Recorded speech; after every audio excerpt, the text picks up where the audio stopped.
Ao longo dos anos, o significado da palavra terror perdeu-se nos filmes, sendo comum encaixá-los no gênero quando verdadeiramente são apenas um suspense. Mas então, o que é terror? Sangue jorrando? Vísceras e intestino à mostra? Talvez demônios, fantasmas e criaturas horrendas? Ou quem sabe sejam assassinos loucos? Pode ser isso tudo, mas de nada adianta se um sentimento de medo não for despertado em quem está assistindo. Entremos de uma vez no inferno, descubramos como o pavor pode ser utilizado como entretenimento às pessoas. Acomode-se, pois lhe daremos motivos necessários para que não durma hoje à noite. Feche as portas e as cortinas, apague a luz. Mas não pegue a pipoca ainda. Não queremos te engasgar de medo.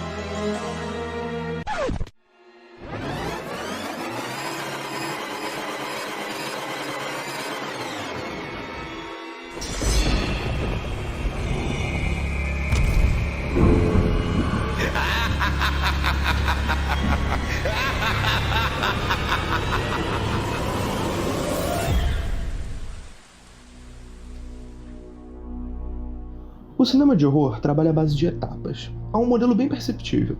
Se inicia com uma película moderna, espantando os espectadores com uma concepção até então não muito observada. Origina-se, portanto, um subgênero que, pouco a pouco, é aproveitado com cópias e continuações até transformar-se numa fórmula e perder seu efeito. A contínua constituição de subgêneros, novos idealizadores e novas ideias fazem com que a todo momento haja uma onda de terror para a cultura contemporânea em seu tempo. As bases do gênero são sua ampliação nas obras literárias, principalmente as vindas do fim do século XVIII. No meio das fundamentais origens de inspiração estavam a escritora britânica Mary Shelley, o romancista irlandês Bram Stoker e o autor estadunidense Edgar Allan Poe. Em 1896, o ilusionista Georges Méliès divulgou um curta-metragem nomeado A Mansão do Diabo, vista por muitos historiógrafos como o primeiro de terror. Da mesma maneira, muitos põem as elaborações do expressionismo alemão como manifestações imagéticas relativas ao terror. Trabalhos indicam um longa-metragem Bosch, o do Gabinete do Dr. Caligari, de 1920, do diretor de cinema Robert Wiene, como o verídico pontapé inaugural do gênero.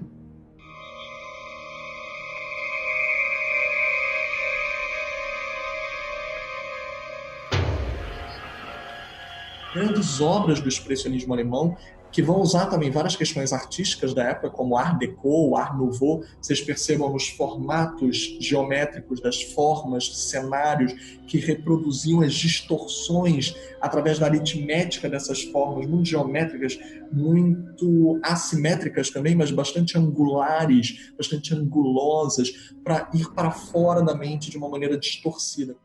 A instalação do terror no cinema não tardou a suceder quando, em março de 1920, o romance O Médico e o Monstro, do poeta escocês Robert Louis Stevenson, foi transportado para as telonas, lançando o primeiro terror de ficção científica da história da ainda incipiente Hollywood.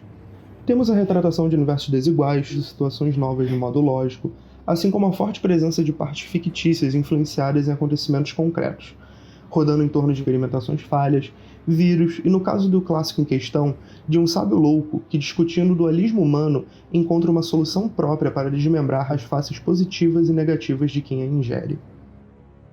Em outubro do mesmo ano, o ator de teatro norte-americano Wallace Worsley dá vida ao romance da revista Pulp do pai fundador dos Estados Unidos, Gouverneur Morris, apresentando o primeiro exemplar de terror thriller. The Penalty assinala muito bem o enigma e a suspensão elaborados aos poucos na mente da personagem Rose, em relação ao que fazer sobre o projeto malvado de Blizzard para vingar-se do clínico que o aleijou. Em setembro de 1922, Hollywood experimenta pela primeira vez misturar terror e comédia, adaptando a peça teatral The Ghostbreaker, dos dramaturgos americanos Charles Godard e Paul Dickey. A fita perdida do diretor de cinema yankee Alfred E. Green inaugura o terror cômico com o personagem Larry Lawrence, que invoca um ânimo lúgubre e satírico a fim de aliviar a audiência de tantos sustos. Nota-se que Hollywood vivia uma era de lançamentos de subgêneros com bases literárias, combinando gêneros com o objetivo único de compreender o gosto popular. Ainda no embalo da experimentação, em outubro de 1922, o diretor de cinema estadunidense D.W. Griffith fez uma contribuição histórica à sétima arte, ao exibir o primeiríssimo terror gótico hollywoodiano, Uma Noite de Terror nas salas de cinema. Utilizando componentes estéticos e narrativos da cultura gótica, cria uma história de amor entre os personagens John Fairfax e Agnes Harrington, em meio a um lugar macabro, o da festa da mansão Fairfax. Em setembro de 1923, retomando seu investimento às adaptações literárias, o estúdio de cinema Universal Pictures distribuiu um longa-metragem atualmente conhecido pela maioria como pertencente ao gênero da animação. Dirigido por Wallace Worsley e estrelado pelo ator americano Lon Chaney, O Corcunda de Notre Dame baseia-se no romance histórico do francês Victor Hugo. É apreciado pela maquiagem monstruosa do torturado Corcunda Quasimodo, que tornaria-se febre nas produções dos anos vindouros, transformando-se num legado muito importante. É considerado um dos primeiros filmes a divulgar a série de filmes de terror da Universal Pictures. Pouco mais de um ano depois, num panorama financeiro em que a empresa norte-americana MGM cedeu 4 milhões de dólares mediante autorização legal da cooperação para os empregados da unidade alemã de cinema, mudando o expressionismo alemão para Los Angeles, onde em março de 1925 as salas de cinema ganharam The Monster, o segundo terror cômico de Hollywood, encabeçado pelo diretor de cinema americano Roland West, que aproveita-se do comparecimento atrapalhado do personagem Johnny para servir como alívio cômico e dos seus intertítulos ambicionando ser mais animado do que amedrontador. Retornando à sequência de fitas aberta por O Corcunda de Notre Dame, pouco mais de um ano após The Monster, a primeira adaptação do romance francês O Fantasma da Ópera, do escritor gálico Gaston Leroux, além de ser a pioneira da Universal Classic Monster, o primeiro universo compartilhado do terror, também é o quando analisamos o nascimento do terror sobrenatural. Parte disso dá-se graças à força sobre-humana do fantasma Eric, ora desfavorável assombrando os bastidores da Ópera de Paris, ora calmo a apaixonar-se pela cantora de ópera Christine Daae. Apesar de ter passado por bastidores turbulentos, foi aclamado pela crítica especializada e pelos espectadores. Em julho de 1926, um dos atores mais bem-sucedidos da era de ouro do terror estreou nas telas de The Bells. Antes dos seus bons resultados em longas do gênero, o ator britânico Boris Karloff lançou-se como figurante em películas mudas. A atuação divisora de águas de sua então curta carreira foi em Frankenstein, em 1931, interpretando um monstruoso protagonista. Daí em diante foi limitado a viver personagens grotescos em vídeos de terror. Quem não teve o mesmo destino, dessa vez na direção, foi o realizador norte-americano Todd Browning, concebendo Vampiros da Meia-Noite, de dezembro de 1927, a primeira fita sobre vampiros da história de Hollywood, adaptada do seu próprio conto The Hypnotist. Especialista em longas macabros, projetou o atemporal Drácula, de 1931, necessitando substituir às pressas Lon Chaney, falecido subitamente, pelo ator húngaro Bela Lugosi. Viu seu vídeo Monstros, do ano seguinte, ser envolto em polêmicas, dando notoriedade aos artistas circenses ali presentes, e vestiu o ator de cinema estadunidense Lionel Barrymore em roupas tipicamente femininas, em A Boneca do Demônio, de 1936. Em setembro de 1928, com a chegada do som ao cinema, The Terror, do cineasta americano Roy Del Ruth, era a grande novidade do terror. Antes, toda a sonoplastia era feita ao vivo, durante as sessões. E, portanto, o próprio surgimento do cinema remonta a um contexto quando produzir um filme consistia apenas no ato de criar um trabalho visual, relacionando apenas a captação de imagens silenciosas. A partir do referencial idealizado por Roy, nascia um novo cinema de terror, com falas, efeitos sonoros e trilha sonora, que passava a ser um elemento secundário na produção audiovisual, mas sendo um dos elementos principais para estimular o medo, deixando o espectador extremamente alerta e em postura defensiva.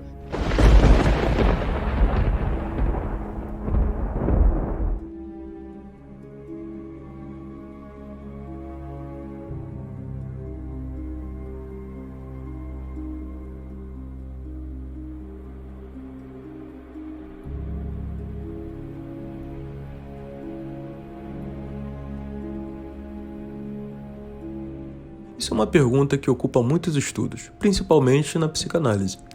O ensaio batizado de O Estranho, de Freud, indica a relação do humano com algo que lhe é estranho e familiar.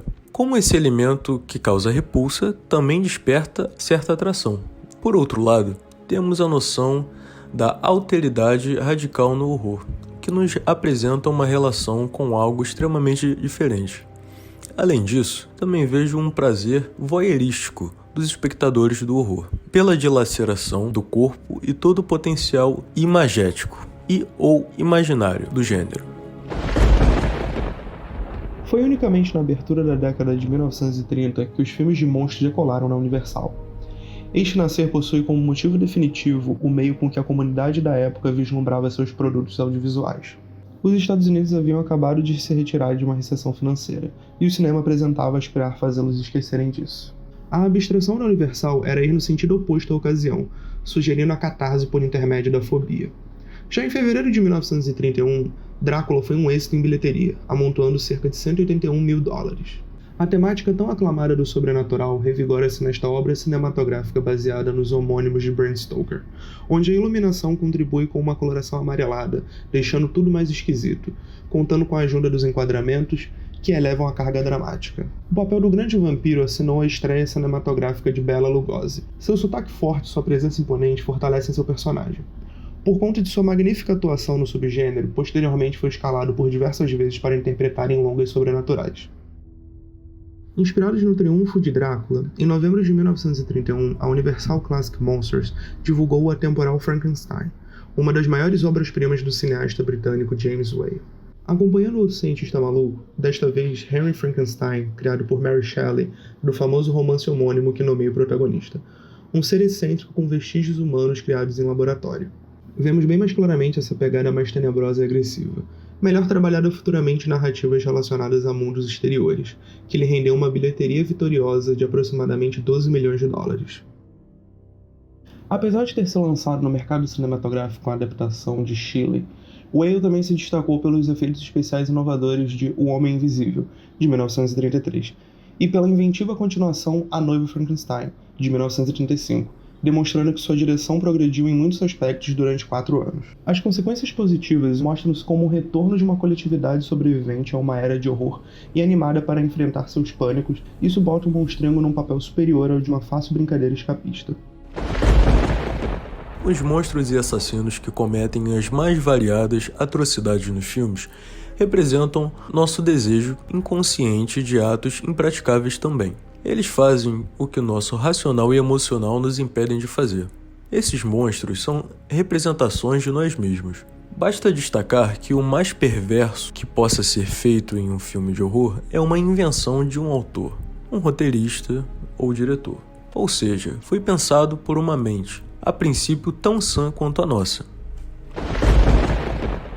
Em fevereiro de 1932, Todd Browning inaugurou seu filme mais chocante em relação ao contexto da época. Apesar de extremamente criticados por teóricos do tempo que condenavam a mensagem eugenista que era passada, a película levantou cerca de $341 mil. Em setembro de 1932, a então pequena produtora americana RKO Pictures liberou o primeiro terror de aventura da história, Zaroff, o jogo mais perigoso. A adaptação de um conto homônimo do autor norte-americano Richard Connell apresenta o personagem Rainford naufragado no Pacífico. Numa ilha, conhece o aristocrata Zaroff, que assim como ele gosta de caçar. Em sua viagem pela intimidade do nobre, esbarra com os temores de sua cabeça peculiar.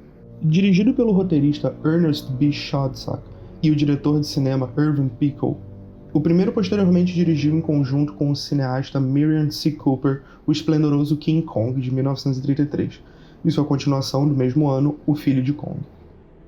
A importância da representação em Zaroff fica a cargo da atriz canadense Fay Wray, chamada por Ernest um ano depois para interpretar o personagem que mudou a sua carreira, Anne Darrow em King Kong, transmitindo uma eterna imagem de mocinha em perigo.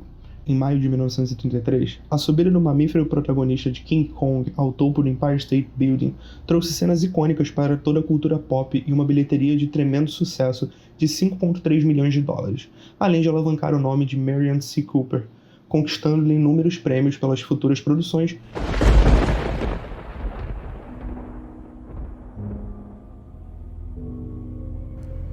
Nem todas as premiações são assim. O Oscar, sem dúvida, não costuma indicar muitos filmes de horror em suas premiações. Acredito que o Oscar gosta de histórias que seguem um padrão de aceitação na academia. No entanto, os últimos anos parecem estar mudando isso. Um ano depois, o realizador austríaco Edgar G. Ulmer popularizou no imaginário mundial a superstição respeitante a gatos pretos, com o nascimento de um dos subgêneros mais queridinhos pelos amantes atuais do terror, em 1934 com O Gato Preto. Baseado em um conto de Edgar Allan Poe, a fita homônima é bem sucedida em trocar armamentos físicos por psicológicos com o propósito de retratar consequências aborrecidas na mente de seus personagens, Tal mudança simboliza a delicadeza do pensamento humano, fazendo o espectador do anfiteatro afundar no relato, deixando-lhe discorrer relativo ao que é realidade e o que é crise. E assim o mergulho é maior. No decorrer do desequilíbrio financeiro norte-americano em 1929, os cinemas, para não deixarem espectadores aparecerem com o conceito de expor 2 vídeos pelo custo de um, nos longa-metragens A eram concebidos os de realce, onde luziam as estrelas superiores. Nos de B não haviam celebridades, pois o cálculo era reduzido. Esses últimos eram geralmente de faroeste, ficção científica ou terror, como no caso de Maniac, de 1984, do diretor de cinema yankee Dwayne Esper, iniciando o subgênero de terror em filmes B. Todo cinema vai sempre ecoar um movimento, um momento social. Naquele era o pavor das guerras, das bombas, e principalmente a partir da Segunda Guerra Mundial, que desemboca na década de 40, nós vamos ter os monstros que vinham da ameaça nuclear, que vinha da guerra nuclear, que veio da bomba H, e eram monstros mais distorcidos. Apesar de Hollywood já estar tendo sua etapa de monstros, O Filho de Engage, de 1940, é reputado o primeiro que genuinamente os trouxe para o cinema. Dirigido por Richard C. Kahn, introduziu ao globo o primeiro personagem não humano, uma criatura sem quaisquer traços físicos remetentes a um ser humano. Como o dinheiro era insuficiente para gerar um monstrengo realístico, a película beirava o cômico.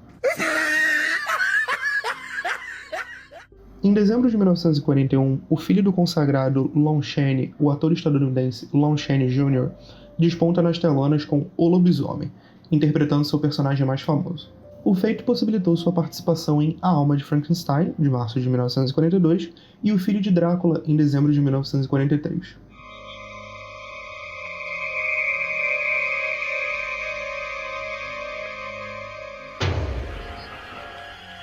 Qual é o meu filme favorito daquela época lá de trás? Claro, Cat People, de 1942, do Jacques Tourneur, que aqui ficou O Sangue da Pantera, que é um filme que a semiótica demonstra muito claramente, né? Não são só os efeitos, as maquiagens, os monstros, o medo, mas a semiótica que demonstra a sociedade. Se eu falei dos quadros de Goya, né, a gente aqui vê numa cena do filme Anubis, da religião egípcia, um deus que guardava os portões da morte, né? De quem poderia falar com Osíris ou não, entrar no reino dos mortos ou trafegar por ele, entrar e sair dele. E aqui, através da questão da identidade feminina, que a gente acabou de falar no presente. Então, o quanto o terror, o medo, o pavor, a paranoia foi utilizado para poder libertar identidades. Há, inclusive, leituras sobre lesbianismo em O Sangue da Pantera, em 1942, sobre a emancipação do desejo feminino independente do desejo masculino. E que o desejo masculino, se fosse traiçoeiro, se a mulher sentisse ciúme, ela poderia se transformar numa pantera e engolir o homem, né, como uma louva-a-Deus, que engole o macho depois da cópula. E foi um ano após a estreia de Lon Chaney Jr. que Sangue de Pantera, longa dirigido pelo realizador franco-americano Jacques Tourneur, chegou com tudo. Seu pioneirismo na história do terror mundial dá-se por ter sido o primeiro filme de terror a usar o famoso jumpscare, técnica que foi virando algo clichê ao longo dos anos.